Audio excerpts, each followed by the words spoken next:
What's going on, everybody? Welcome back to another episode of the Locked On Pitt podcast, your daily podcast covering the Pittsburgh Panthers, part of the Locked On Podcast Network, your team every day. And today we are talking about everything Pitt basketball and the construction that they have right now. What's the ceiling of this Pitt team? What's a reasonable expectation? Where could they go? And to do that, we're going to have Steven Gertz of Rivals Panther-Lair on today. Love having Steven on, and we are going to talk Pitt hoops. Is all coming up today on this episode of Locked On Pitt. Are Locked On Pitt, your daily podcast on the Pittsburgh Panthers, part of the Locked On Podcast Network, your team every day.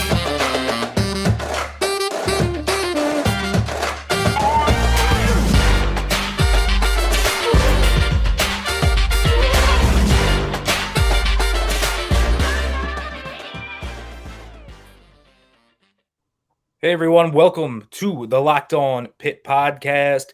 Today's episode is brought to you by Rock Auto. Amazing selection, reliable low prices, all the parts your car will ever need. Visit rockauto.com and tell them that Locked On sent you. And so with that, I would like to welcome in good friend and one of the best, I think, basketball analysts out there, especially in the world of Pitt basketball, Steven Gertz, who is just the most insightful guy that you can find on the webs. What's up, Steven? Oh, what's going on, Nick? Appreciate the compliment, man, and always fun to be on the show here on the podcast. Yeah, man, and you are my go-to, and we haven't talked, I think, since this season ended when we were talking about what Pitt needed, and we talked a ton about different guards, point guards, and all the different things, and you go down the checklist, and I think that they've added most of what we've said, especially in the point guard department. Really, they got about 2 point guards on the team. It's kind of crazy, isn't it? Yeah, absolutely. I mean, it's definitely something that you hit on at the end of the season. I think a lot of people that follow the team thought, decision making, that point guard, primary ball handler was a big need. So to get 2 of them, one being very seasoned and to be the other one extremely promising is a big boon for the program for sure. And so let's go into some of those guys. I want to talk about the obvious guy, the big commit of the week, Dior Johnson, and kind of what you've seen out of him. He's been very hyped up. He's Jeff Capel's highest rated recruit, probably going to start right away. What's your initial thoughts on Dior? Well, I watched a little bit of film the other day ever since the commit because it came very quickly. So I started watching some videos and I was extremely impressed. One of the things I think is going to drop here for an article on Panther-Lair, but one of the things, I'll put out here is that, I think his handle reminds me more of a guy like a Chris Paul than it does like a John Morant. I mean, he just had a variety in his handle. Sometimes we talk about guys deep in their bag when it comes to tricks, when it comes to layups, that stuff. But, he showed quick left to right crossover, but he also kind of had almost like a Jarrett Jack, Chris Paul, kind of looks like a palming crossover goes in front of him to change pace. A lot of snatch dribbles. I mean, he just really played with great pace, with great poise. You couldn't really speed him up. That really jumped out immediately and then just bled into pretty much everything he did. So I think they're getting a very advanced player with great feel, great basketball IQ, seems to be very good in ball screens, and is obviously a shot maker. And they needed all of those things. So he's definitely a big get, and I expect him to do big things here at Pitt. Yeah, a lot of hype. And I think he's the 3-level scorer that can do a lot of different things. I think he's a really fun player to watch for sure. But I want to talk just about this team a lot because, we talk about Dior. We've talked about every edition here on the Locked On Pitt episode. We've talked about them in some capacity on a microscopic level. But I haven't talked about the team as a whole. And, Steven, I think you know better than anyone else how this team might work together. You've watched all these guys and you see what they might do. So let's just get this out of the way. What would you do with the guys you have right now in terms of making a starting 5? What would your starting 5 be? I think you have to go a little bit smaller here. I think, the question to me is going to be immediately, I don't know if you could put out 5 good to a, really great, I short of great, of course, defenders. So I don't know if going a little bit bigger serves you well because you don't have Mo Gueye. You don't really have that guy in the back line. So I think you should probably try to put out the best offensive players and hope for the best. And to me, Hugley's obviously an immediate inclusion. Nelly Cummings is an immediate inclusion. Dior Johnson is an immediate inclusion. And I think then it becomes, do you think that Blake Hinson, who is kind of like, gotten a little bit bigger, presumably stronger, if he could be kind of that, 3-4 type of, wing forward type player, and then you go with like Jamarius Burton, who's just going to be a steady performer, who you're going to get a lot of consistency out of. And actually, he is, in my opinion, optics wise, a plus defender. So I would probably put those 5 out there.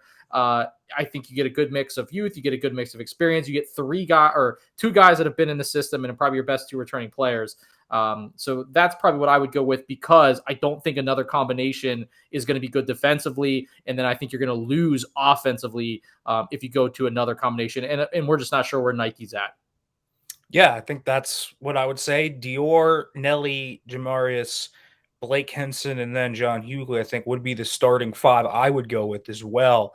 But I think that you look, and I want to talk about the 4 specifically. I think, as you kind of alluded to, they never really replaced Mo Gueye, and that's the one thing I feel like they haven't done. Now, they have the Diaz-Graham twins, who maybe can replace the stretch ability of a guy like Gueye, but maybe not the defensive ability, which is what made Mo Gueye such a rare player. Now, they've added the point guard, they've added the wing, they've added some 3-point shooters, they've added a lot of guys to this room, but they haven't replaced the Mo Gueye factor. How big of a concern for you is that 4 play? Because you have, Hinson, who hasn't played in 2 years, Diaz-Graham, who is a freshman, and we don't know what he's going to look like. And then you have Will Jeffress. So those are really your 4 options.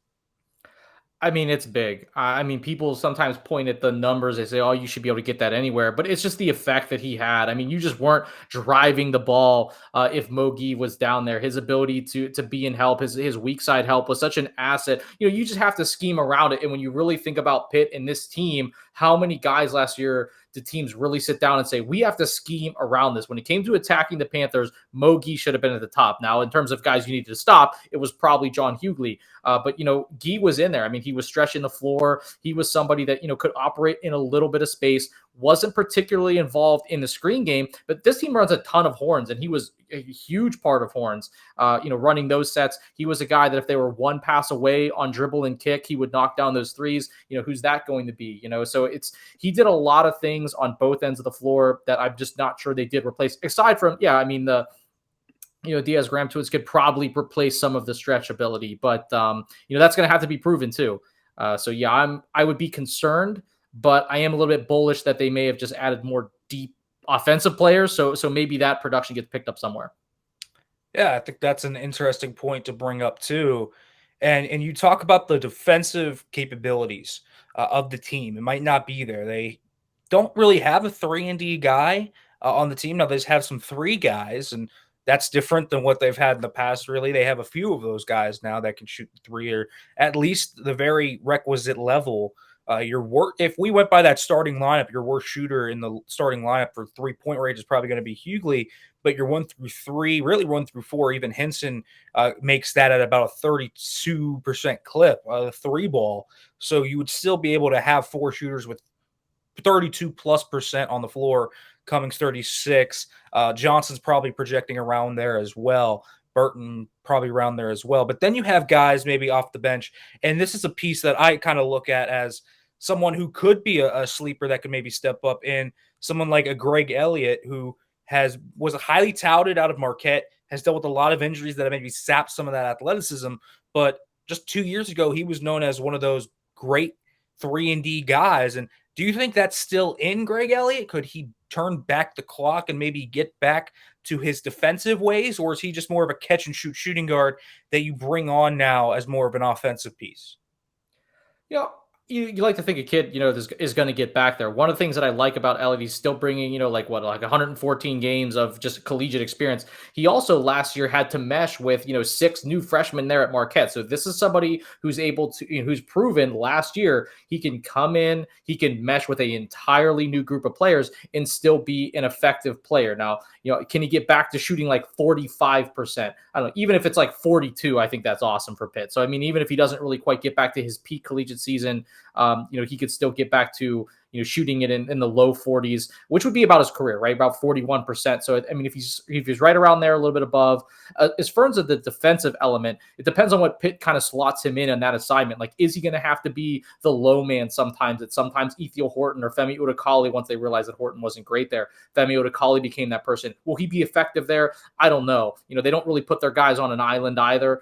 So I think as long as he's good in team, with the team defensively, then I think he'll be fine. But I don't know if he's going to be, great on an island or trying to win the point of attack. That's probably going to fall to another guy.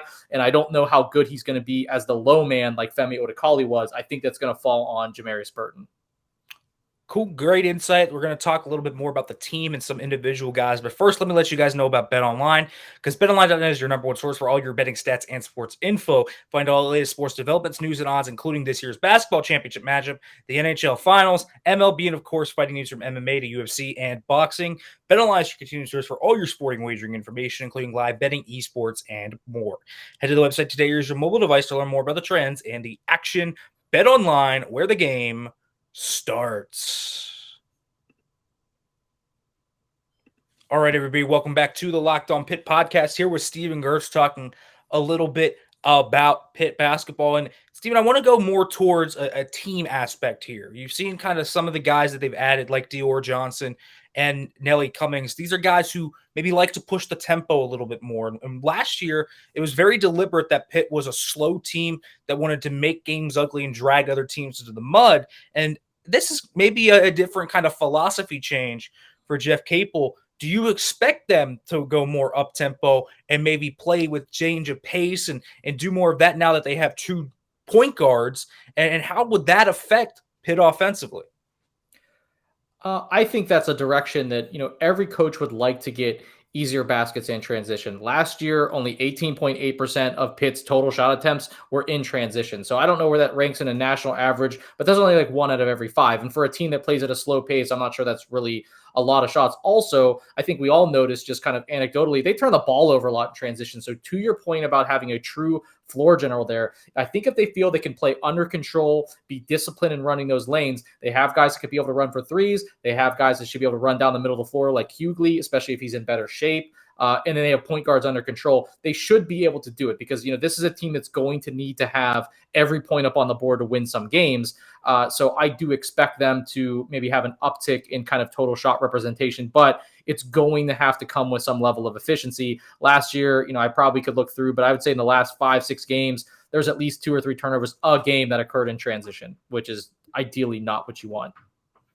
Yeah, to say the least. To say the least, ideally what you would not want. And, they threw in guys like Odekale and Jamarius Burton in particular, who really weren't comfortable in that point guard role. And Burton now gets to be the 3, which is probably where he's going to be better at. But I also want to talk about having that true point guard and having some shooters like a Greg Elliott, intriguing shooters like Jorge Diaz-Graham and Cassius McNeely in there. And then you just have average shooters across the board, which is a far cry from what they had last year. It's much better than what they had. They're just a deeper team, but I want to know for you, how does this change the outlook for a guy like John Hugley, who was so good last year, but they really had no one you had to be scared of. So he was the focal point of defenses. They would really just man him down on the low block, double team him, force him into a lot of turnovers.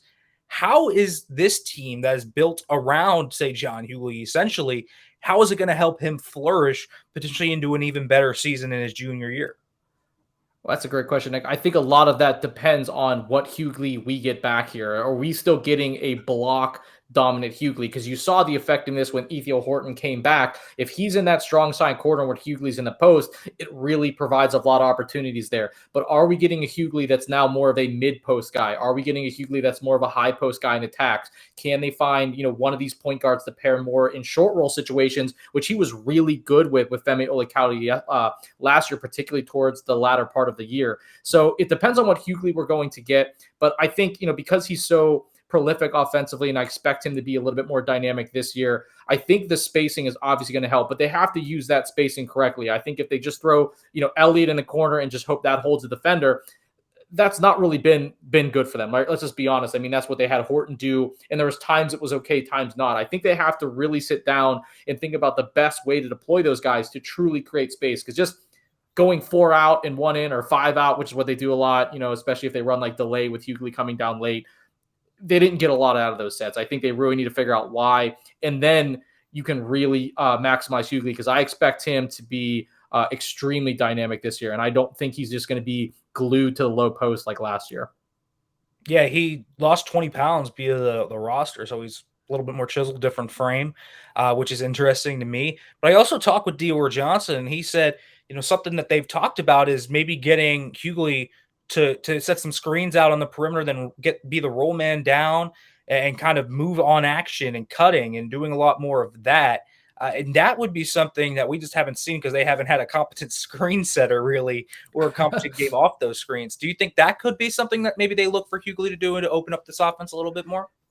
Absolutely. I mean, if there was a guy on the roster last year who I did think dove hard in collapse defense in the absence of just great space creating, from shot or space that's created from shooters, is probably Noah Collier. So I think if Hugley dedicates himself more, he's a much more gravitational force than Collier would be, and he would really suck in those defenders. Then it comes down to, if you're running those screens and rolls with a Dior who seem to have a really good feel, who's the one pass away guy? Is it Greg Elliott for that open three? If that's where the help comes from on Hugley, if he lifts, is he going to be there? I think that again is scheme, but also something with Dior that I saw that popped off on the senior tape is he really has an understanding of like the depth of penetration to make passes. So if he is diving and if he's dribble penetrating off of these screens, he's going to find a rolling Hugley in probably a much better situation than he's ever been in, and that's going to be potent. So I really do think, but that's going to come down on John. Did he dedicate himself to hold screens, to draw contact, and to exit with urgency that's going to allow Pitt to take advantage of that?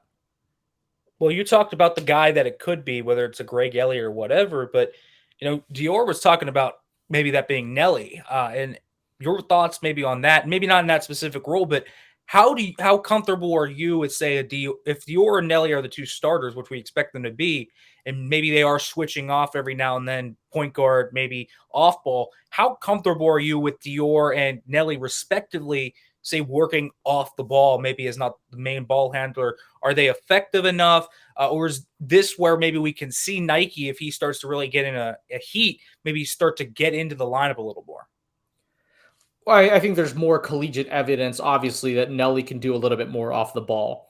They kind of had that Swiss Army knife player at Colgate, whose name at the top at the moment is escaping me. But he dominated the ball quite a lot too. And Nelly played off the ball there and was very effective. So I think that he's going to be able to do it. Dior, it's going to come down to, purposeful movement, cutting, all of those things. I think, does he have the aptitude? Does he have the ability and pedigree to do this? Yes. But I would think more that Nelly's going to be more comfortable in that role immediately than Dior. But I think anytime you could have two primary ball handlers and you could have a little variety in who's using a ball screen. And there's always the possibility that I'd probably have a heart attack if they set screens for each other, because I think that's awesome. Or if they were running split action off of a post entry to John Hugley. I mean, those things would be awesome for me in terms of just selfishly breaking down film later. But yeah, I think they can operate that well. I think the bigger question is going to be defensively.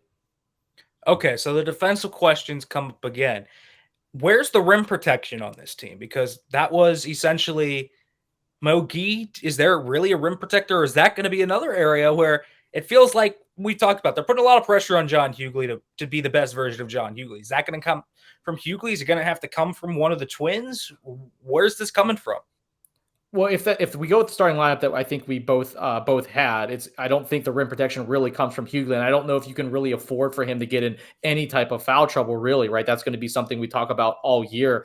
It's going to come down to the guards to just not bleed dribble penetration. I mean, that happened so much last year. I mean, especially right through the middle of the floor. So whoever's that weak side slot defender is going to have to be a lot better than they were in the past. But I expect guys like Nelly Cummings, who's a smart player. I expect guys like Jeremiah Burton, who brings a lot of experience and is a smart player, to maybe shore those up. But as long as they don't bleed dribble penetration, it shouldn't be too much of an issue. But last year, I think there were obviously times that we remember where Mo Gueye was cleaning up quite a bit.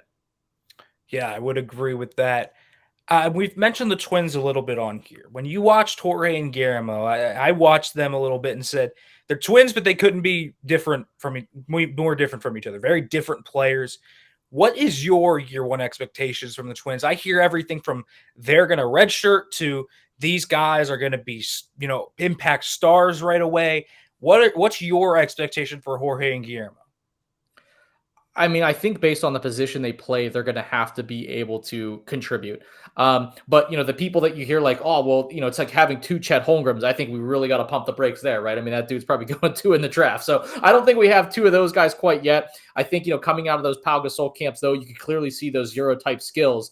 I think they're going to have to probably contribute in some way. And even though I know, we talk a lot, Nick, this isn't really something I dabble in a lot. This is going to have to be something where Capel really, is able to balance developing and allowing guys to play through mistakes in a year in which I think there is pressure to win. Right. And so you have this roster full of seasoned guys that you can go to, but you have Dior, who's going to need to be played. He's going to need to get that time because you have to show the next wave, next recruiting class that you're going to do this. So I think because of that, you will see them get in, you will see them play, but I expect rotational help. I don't expect starting 25 minutes a game, and basically being like mini Chet Holmgren or, end of career Dirk Nowitzki's or things like that. I don't foresee that.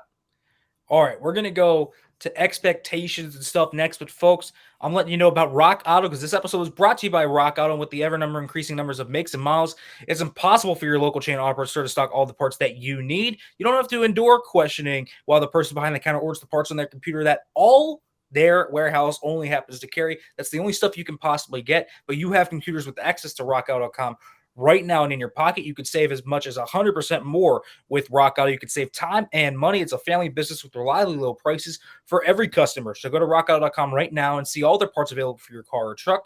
Right, locked on in there. How did you hear about us box so they know that we sent you. Amazing selection, reliably low prices, all the parts your car will ever need. rockauto.com.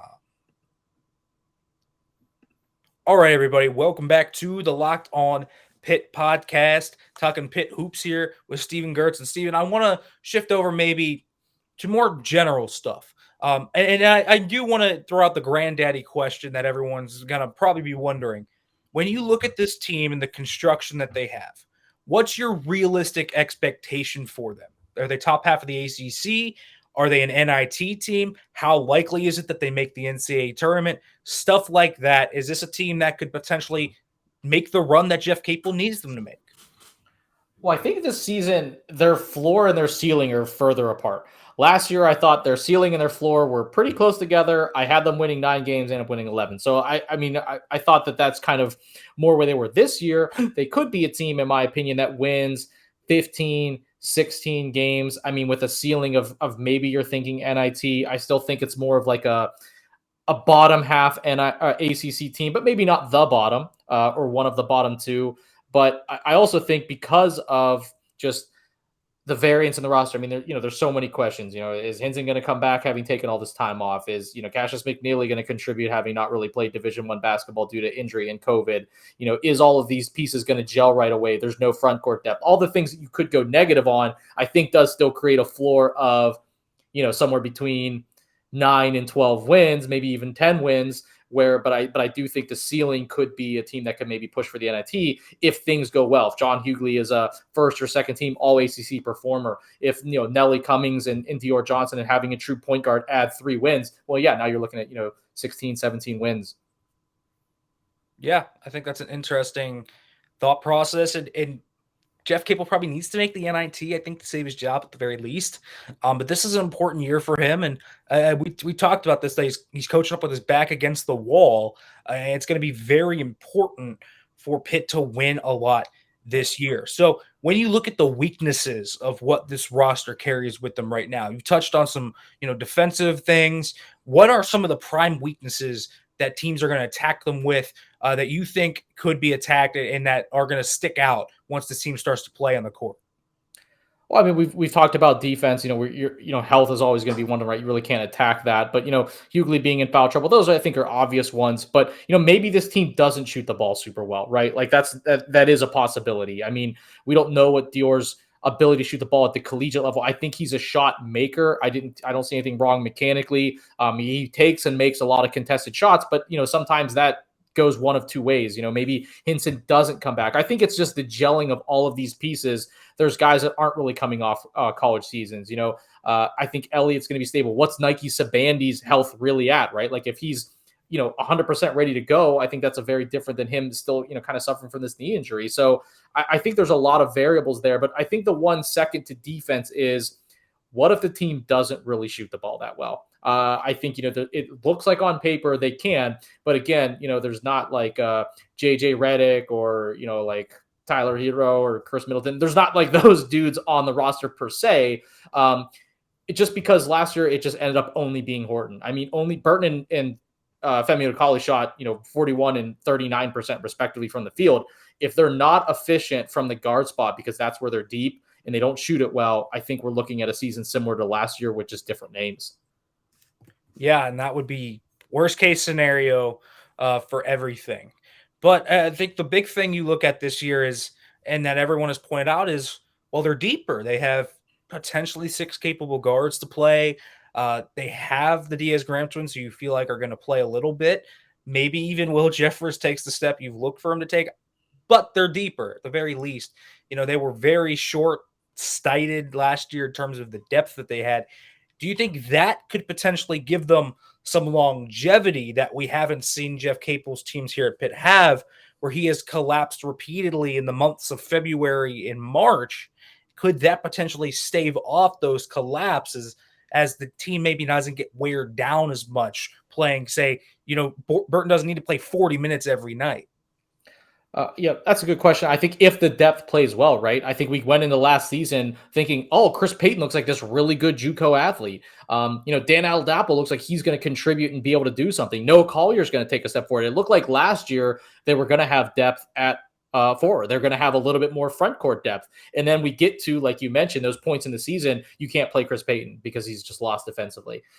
Oladapo, you can't play Carl Landry in 2021, 2022. Like those things happen. So all of a sudden you didn't have that depth. So is all of those guys, all of those guards going to play well enough to get playing time in those months? I think that's a big question. And then, yeah, I mean, they have Santos, they have Will Jeffress, they have those other kind of bigger wings that maybe if they develop. So to me, I think in a season, because we both talked about it, but you nailed it on the head, there's pressure to win. He's going to have to do well. When you're in February and March, you're going to have to win. And if you can't trust that 5th and 6th guard, the depth doesn't help you. And so that preseason or the non-conference, any scrimmages, all of those things are going to be vital to proving that they can play 9 guys.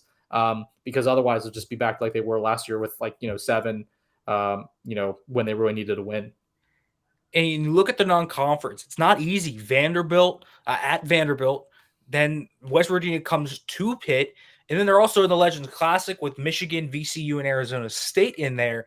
Is that an ideal thing for you? I mean, we aren't going to get many games where we see them right out of the gate play cupcakes. That Legends Classic is November 16th. So they're going to play in that very early in the year, potentially only 1 game before they head up there. So it's going to be a really early start for them in terms of these Power 5, Power 6 teams that they're going to play. And you got to wonder if that baptism by fire helps them or maybe hurts them. Again, good point. I mean, it's in the long run, it probably helps them, but in a year in which you probably have to prove results, could hurt them. Like I said, there's guys that need to be able to play through mistakes. You have a pretty much new roster. If they go with that starting 5, only 2 of those guys are back. Nike Sabandi didn't play really with Burton in meaningful games, right? Like he wasn't really around. Hugley's a different guy. He wasn't available as much as a freshman. So even the guys that you think are going to contribute haven't played together. So it's not ideal for a roster that needs to gel together. Now, a lot of teams across the country are facing that. But not everyone is kind of in the coaching position that Capel is. So it's going to be a really interesting thing to watch out for between developing and winning, because those don't always correlate. Certainly at that. They do not always correlate. It's one of the more talented teams I think Jeff Capel has had here at Pitt, at least with a guy like Dior Johnson and some upside with Nelly Cummings and some other guys here. But I guess the one question I still have for you, Stephen, is just what this team is going to kind of the play style and what Jeff Capel is going to try and dial up here. Do you trust Jeff Capel to maybe get the most out of this team? Is he adaptable enough that you've seen? Is he able to switch styles and fit to the guys that they have now? Because it looks like it's going to be a much different type of athletic team, a different type of group that's going to play differently, you would feel. Do you feel like Jeff Capel is up to that task to get the on-court success? I mean, he samples from a lot of things. So I think in regard of that, I mean, they're going to run pro sets. I mean, when you look at what, Duke runs with guys that are going in the NBA lottery, it looks real good. I think when you run it for Pitt, it doesn't look quite as good. I mean, horns is a pretty big part of what they do. They run a lot of those floppy sets. There's a lot of things they run though with two bigs. Even that Miami action they started running with Noah Collier usually requires a big in some point kind of like, diving off of that. So it's going to be interesting if they don't run two bigs, how that works, because now you're having, Hugley as the only screener. I mean, if we're at a point now where it's still high ball screen with Hugley, everybody else out, I think it's probably not going to work. They have to take advantage, like you said, with the athleticism, with multiple ball handlers. I mean, those early actions are so important. They should be running, sometimes they run some of that, like, UCLA screens, or they'll run some flex screens and stuff with some of their guards. But I think early actions, the dribble handoffs, going back to pistol, which he did a little bit more with like the Xavier Johnson, McGowan's, Tony teams, will he do that to maximize their ability? Hopefully, if we see a lot of the same stuff, like I just don't know how good is Blake Hinson going to be as a horn screen center, right? If that's on him, probably not getting a lot of them there, I mean, and there's not a lot of tape currently of him doing that. So, it just really depends. This is going to be a big coaching job for him because you're right. This is a much more talented, diverse roster. Will we see an offense that marries it? Or are we going to see the same things? Are you going to try to run, Spain pick and roll with, again, as one of the guards, as one of those, screen setters that doesn't probably do a great job of it? I mean, that's something they had success with. And the one thing too is Femi was pretty central to a lot of these unique, and I'm doing air quotes when I say that, sets here. Who's that going to be? I mean, there's better ball handlers than him on this roster, but he was a big part of that. So that's going to be remain to be seen as well. He was the Spain pick and roll guy along with Nike. Short rolls were almost always Femi with John Hugley. That chemistry needs built back up. So I'll be anxious to see, but if we just see horns on the first possession, I think I'm going to be a little bummed out, Nick. Well, by the sounds of it, that guy could potentially be Jamarius Burton. Jamarius has a chance. I think, Cummings and Dior Johnson will certainly be able to run a lot of ball screen action and so forth. But, there's a lot of things you should be able to sample from with 4 guard sets.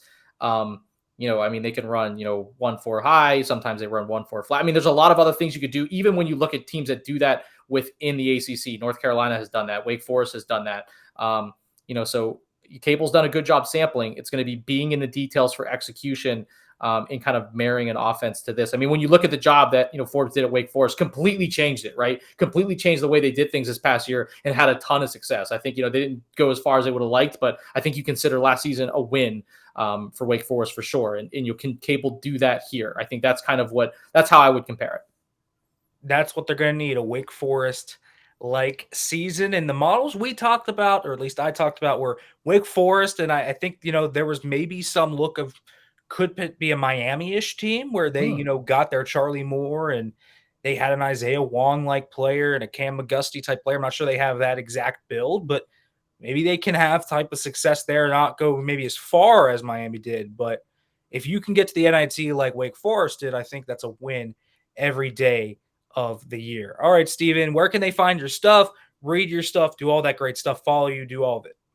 Yeah, I mean, mostly I interact on Twitter, at Steven_Gertz, Steven with a PH. Always happy to talk about hoops there. Writing for, Rivals, Panther-Lair, of course, a little bit slower in the summer, but am expecting to kind of come back with some of these really heavy breakdowns. Like when I tell you, I literally have probably clipped every single turnover from every relevant player I have. They're not always pretty to watch, but those type of articles are coming soon. So you can certainly check those out, but those would definitely be the 2 biggest places. Make sure to check out Steven's stuff, folks. As always, thanks for listening to the Locked On Pitt podcast. And as always, hail